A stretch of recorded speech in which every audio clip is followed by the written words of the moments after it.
புதுச்சேரி காங்கிரஸ் கட்சி அலுவலகத்தில் காந்தி நினைவு நாள் அனுசரிக்கப்பட்டது. இந்த கூட்டத்தில் வைத்திலிங்கம் எம்பி தலைமையில் காந்தி உருவப்படத்திற்கு நிர்வாகிகள் மாலை அணிவித்து மலர் தூவி மரியாதை செலுத்தினர். பின்னர் வைத்திலிங்கம் எம்பி பேசுகையில் இந்தியா கூட்டணி உடைந்துவிட்டதாக அதிமுகவினர் கூறுகின்றனர். ஆனால் அதிமுக தான் இன்றைய தினத்தில் சிதறிவிட்டது. கொடி சின்னம் யார் தலைமை ஏற்பது என்பதில் சண்டை போட்டுக் கொண்டு உள்ளனர் என்றும், புதுச்சேரி அதிமுக உண்மையில் பாஜகவையும் ரங்கசாமியையும் எதிர்க்கிறார்களா அல்லது பி டீமாக செயல்படுகிறார்களா என தெரியவில்லை. அதிமுக பி டீமா இல்லையா என்று சொல்ல வேண்டும். டம்மியாக ஒருவரை தேர்தலில் நிறுத்திவிட்டு நாங்களும் தேர்தலில் நின்றுவிட்டோம் என அதிமுக கூறக்கூடாது என்று சொன்ன அவர், புதுச்சேரியில் அதிமுகவுக்கு போடும் ஓட்டு என்ஆர் காங்கிரசுக்கு மறைமுகமாக போடும் ஓட்டு என்றவர், கட்சி மாறுவதற்கு பெயர் போன ஊர் என எப்போதும் புதுச்சேரியை சொல்வார்கள். ஆனால் தற்போது அந்த காற்று பீகார் பக்கம் சென்றுவிட்டது. நிதிஷ்குமார் மணிக்கு மணி அணி மாறக்கூடியவர்.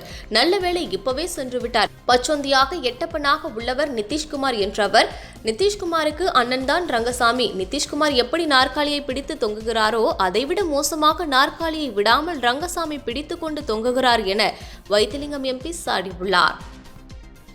இந்தியா கூட்டணிக்கு இப்பயே போய் ஒழித்தான், பின்னால நம்ம உயிரை எடுக்காம நாம தேர்தலுக்கு முன்னாலேயே போனது ரொம்ப சந்தோஷம் நினைக்கிறேன். இப்பதான் சுயரூபம் தெரியுது, முதலியே தெரியும்.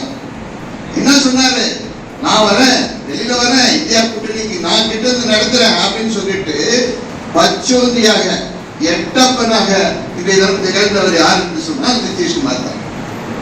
காட்டி கொடுத்த பரம்பரைக்கு இன்னைக்கு எட்டப்பனுடைய பெயரை எடுத்து விட்டு நிதிஷ்குமார் பேரை தான் நம்ம போடுது.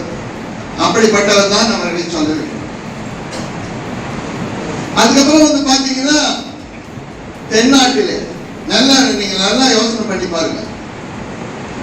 புதுச்சேரியில பிஜேபியை எதிர்க்கக்கூடியவங்க யார் இருக்கிறாங்க அப்படின்னு பாத்தீங்கன்னா முதல்ல அதிமுக. நான் என்ன கேட்கிறேன், நம்முடைய அதிமுகவுடைய தலைமை உண்மையா பிஜேபியை எதிர்க்கிறாங்களா இல்லையா? அவருடைய நிலைப்பாடு என்ன? ரங்கசாமியை எதிர்க்கிறாங்களா? ரங்கசாமிக்கு பி டீமா இருக்காங்க? ரங்கசாமி சொல்றதை செய்யறதுக்கு இருக்காங்களா இல்ல பிஜேபி சொல்றதை செய்யறதுக்கு இருக்காங்களான்றதான் கேள்வி. என்ன காரணம் பார்த்தீங்கன்னா, வெளியில வந்துட்டு நான் ரங்கசாமியை பேச மாட்டேன், பிஜேபியை பேச மாட்டேன், கவர்னர் தான் பேசுவேன்னு சொல்லுவாங்க. அப்புறம் ஒரு நாளைக்கு சொல்லுவாங்க பிஜேபி மட்டும்தான் நாங்க பேசுவோம் சொல்லுவாங்க. இன்னொரு நாளைக்கு பாத்தீங்கன்னா தமிழ்நாட்டில் நீங்க நல்லா பார்க்கலாம், எதிர்கட்சிகள் அதான் ஆளுங்கட்சியும் மற்றவர்களும் கவர்னருடைய தேநீர் விருந்தை புறக்கணிக்கிறாங்க. ஆனா அங்க இருக்கிற அதிமுக போய் கலந்துக்குது. அதே மாதிரி இங்க இருக்கக்கூடியவர்கள் ரங்கசாமிக்கு ஆதரவா இருக்கிறாங்க. நான் ஒன்னே கேட்கிறேன், நிச்சயமா நீங்க பி டீமா இல்லையான்னு சொல்லி தெளிவா சொல்லுங்க. இன்னும் அதிகமா போனா தலைமையே நீங்க தேர்தல் இன்னும் உங்க வலுவை காட்டுவீங்கன்னு சொல்லுங்க பார்ப்போம். நீங்க போய் டம்மி பீஸை யாரையாவது போட்டுட்டு நானும் நின்ன அப்படின்னு சொல்லி காட்டுறதுக்கு தான் இன்னைக்கு அதிமுக ஏற்பாடு செய்துட்டு இருக்காங்க. அது யார் வேட்பாளராக இருப்பாங்கன்னு பாத்தீங்கன்னா, ரங்கசாமி அண்ணன் எதை சொல்றாரோ யாரை சொல்றாரோ அவரை தான் வேட்பாளராக போட போறாங்க. இப்ப என்ன அர்த்தம், அதிமுக போடக்கூடிய ஓட்டு பிஜேபிக்கு மறைமுகமாக போடக்கூடிய ஓட்டு. அவங்க ஓட்டை பிரிக்கணும், அந்த பிரிச்சு தன்னுடைய சுயநலத்தை காப்பாற்றிக்கணும்னு பாக்குறாங்க. ரங்கசாமி யாரு பாத்தீங்கன்னா நிதிஷ்குமாருக்கு அண்ணன். நிதிஷ்குமார் ஓப்பனா சொல்லிட்டாரு நாங்க போறேன்னு சொல்லிட்டு. இவர் என்ன பண்றாரு, இங்கேயும் இருக்கிறாரு, அங்கேயும் இருக்கிறாரு, அங்கேயும் இருக்கிறாரு, அங்கேயும் இருக்கிறாரு. இந்த மாதிரி பல இடத்துல இருக்கக்கூடிய ஒரு தலைவரை பார்க்கணும்னா வடக்க நிதிஷ்குமார், தெற்க பாத்தீங்கன்னா நம்ம ரங்கண்ணன் தான். இந்த மாதிரி நிலைப்பாடு தான் இருக்கிறாங்க. நான் என்ன கேட்கிறேன், உண்மையா உங்களுக்கு எதுவுமே நடக்கலன்னு சொன்னீங்க, ஏன் அங்க உட்கார்ந்துருக்கீங்க? வெளியில வாங்க. நீங்க வெளியில வர மாட்டீங்க. வந்த பயம் என்ன ஆகும் ஏது ஆகும்ன்றது பயம். அந்த பயத்துலதான் இருக்கிறீங்க. பயம் மட்டும் இல்ல, அதுக்கு மேல சுயநலமும் இருக்கு. எப்படியாவது அந்த நாற்காலியை விடக்கூடாது. எப்படி நிதிஷ்குமார் இந்த நாற்காலியை பிடிச்சு தொங்குறாரோ அதுக்கு மேல நம்ம அண்ணன் தொங்கிக்கிட்டே இருக்கிறார், கீழே இறங்கவே மாட்டார். இது இதுதான் அவருடைய நிலைப்பாடு. நீங்க நல்லா யோசனை பண்ணி பாருங்க. காங்கிரஸ் கட்சி தான் முழுமையா பிஜேபியை ரங்கசாமியை எதிர்க்கக்கூடிய கட்சி. நல்லா யோசனை பண்ணி பாருங்க. ஆரம்பத்துல 5 சாராய ஆலைகளுக்கு பர்மிஷன் கொடுத்தாங்க.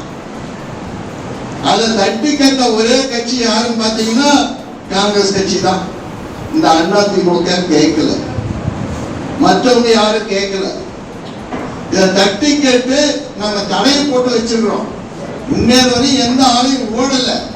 ஆனா இன்னைக்கு தலைமை செயலரை மாத்திட்டு திருப்பி அந்த சாராய ஆலை ஓட்டுறதுக்கு பார்த்துட்டு இருக்கிறாங்க.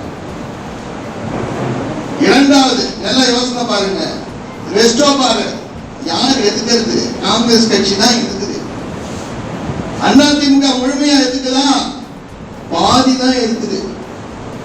பாதி தெற்கால இருக்கக்கூடிய அதிமுக கம்முன்னு இருக்குது. வடக்கால இருக்கக்கூடிய அதிமுக எதுக்குது.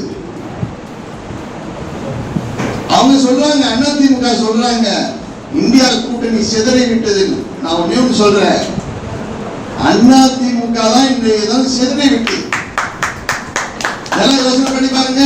அவங்க கொடிக்கே சண்டை போட்டுக்கிறாங்க, சின்னத்துக்கு சண்டை போட்டுக்கிறாங்க, யார் தலைமைன்னு சண்டை போட்டுட்டு இருக்கிறாங்க, யாருகிட்ட இருக்கிறோன்னு தெரியாத சண்டை போட்டுட்டு இருக்கிறாங்க. அவங்களால சொல்ல முடியுமா பிரதமருடைய வேட்பாளர் யார், யாரை நீங்க ஆதரவு பண்ண போறீங்க? சரி, இன்னும் சொல்றேன், அதிகமா சொல்றேன், மோடிக்கு ஆதரவு தரமாட்டோன்னு அவங்க வெளிச்சமா சொல்லுவாங்களா? என்ன அவங்களால சொல்ல முடியாது. இந்த பக்கம் போனா மோடிக்கு போகணும், இந்த பக்கம் போனா வெளியில நிக்கிறோம் காட்டுவாங்க. ஆணித்தரமா சொல்றேன், அவங்க போடக்கூடிய ஓட்டு ஒவ்வொன்றும் மோடிக்கு போடுற ஓட்டு தான். மோடிக்கு பீட்டிமா தான் அவங்க இருக்கிறாங்க. அதுதான் நம்மளுடைய செயல்பாடு. ரங்கசாமிக்கு போட்டாலும் அதேதான். ரங்கசாமி என்ன பண்ணுவாரு?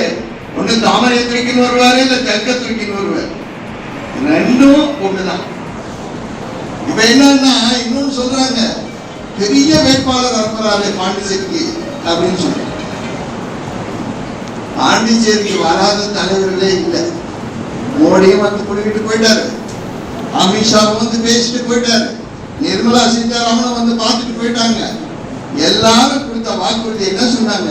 பாண்டிச்சேரிக்கு வேண்டிய பணத்தை கொடுக்குறோம், பாண்டிச்சேரியை முன்னுக்கு கொண்டாந்துடுறோம் அப்படின்னு சொன்னாங்க.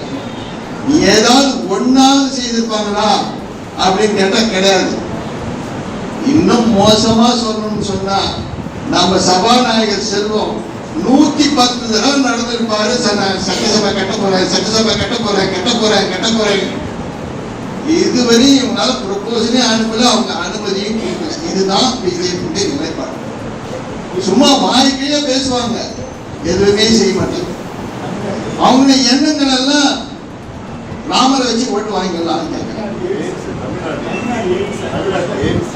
தமிழ்நாட்டுல எய்ம்ஸ் கொடுக்குறேன்னு சொன்னாங்க, இன்னும் ஒத்த கல்லு கூட எடுத்து வைக்கல. எய்ம்ஸ் ஒரே கல்லு தான் இருக்கு. ஸ்ரீரங்கத்துக்கு போனாரு, இன்னாண்ட மதுரையில ஆந்திராவில் ஒரு கோயிலுக்கு போனாரு, கர்நாடகத்தில் ஒரு கோயிலுக்கு போனாரு. எதுக்கு போனாரு? அங்கேயும் போய் மோடி தாங்க, கடவுளை பார்க்கல, கடவுளை பார்க்கல.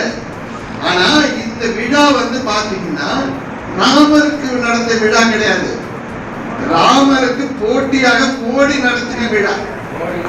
இதுல என்னன்னு கேட்டீங்கன்னா, ராமர் பெரியவரா மோடி பெரியவரா அப்படின்றதான் கேள்வியே. அவரை பொறுத்தவரை, மோடியை பொறுத்தவரை அவர் என்ன சொல்றாரு? நான் ராமனை விட பெரியவர். ராமன் வந்து இப்பதான் குழந்தை. நான் எனக்கு இருந்து 75 வயசு ஆயிடுச்சு. நான் 75 வயசுல இருக்கக்கூடிய ராமன், அங்க வச்ச அயோத்தியில இருக்கக்கூடிய ராமன் குழந்தை ராமன். இன்னும் அவர் வளரணும் வளரணும் வளரணும். அதுக்குள்ள நான் என் வேலையெல்லாம் முடிச்சுப்பேன். நான் ஒண்ணு கேட்கிறேன், அந்த ராமரை விட்டுடுங்க, பாவம்.